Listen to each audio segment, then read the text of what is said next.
ఓం శ్రీ సాయిరామ్. శ్రీమద్భగవద్గీత 13వ అధ్యాయంలోని 30వ శ్లోకం గురించి ఈ రోజున తెలుసుకోబోతున్నాం. సాయిరామ్.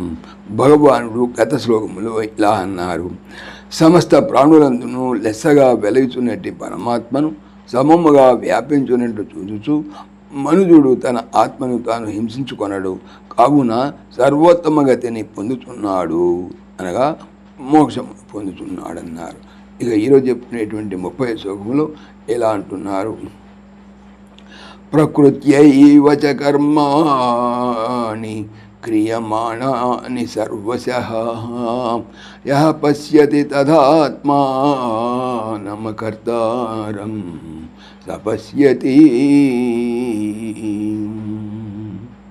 యః ఎవడు కర్మాణి కర్మములను ప్రకృత్యా ఏవా ప్రకృతి చేతని సర్వశః సర్వ విధముల క్రియమాణాని చేయబడుతున్నట్లుగాను తదా అట్లే ఆత్మానం ఆత్మను అకర్తారం చ కర్త కానివానిగను పశ్యతి చూచుతున్నాడో అనగా తెలుసుకుంటున్నాడో సహా అతడు పశ్యతి నిజముగా చూచుతున్నవాడుగును.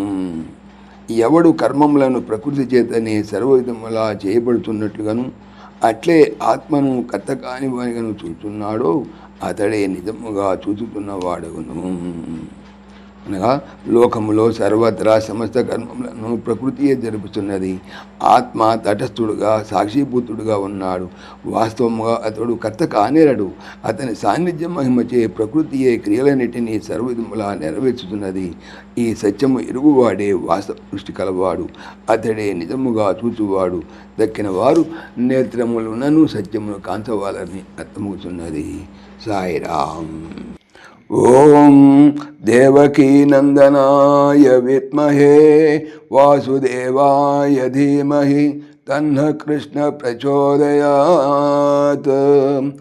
ఓం సర్వం శ్రీకృష్ణార్పణమస్తు. జై శ్రీకృష్ణ. జై జై శ్రీకృష్ణ. ఆత్మీయులకు మనవి: ఈ ఛానల్తో పాటుగా అనంత మహిమల శ్రీ సత్యసాయి అనే ఛానల్ మరియు భక్తి పరిమళ టీకా భాగవతం అనే భాగవత ఛానల్ను స్వామి నా చేత చేయించుతున్నారని మనవి చేస్తున్నాను. వీటికి సంబంధించిన లింక్స్ డిస్క్రిప్షన్లో చూడవచ్చు. జై శ్రీకృష్ణ.